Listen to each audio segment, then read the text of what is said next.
original spec ឬហៅថា spec sin និង spec upgrade បងខ្លះនៅតែមិនទាន់យល់អ្វីទៅជា spec upgrade នេះគឺជា Acer Aspire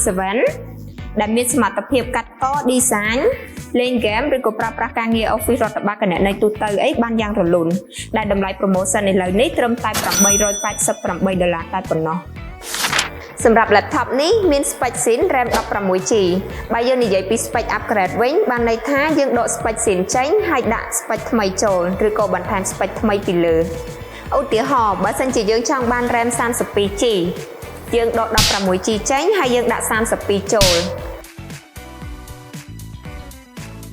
ឬក៏យើងអាចបន្ថែម 16GB មួយដើមទៀតឲ្យគ្រប់ 32GB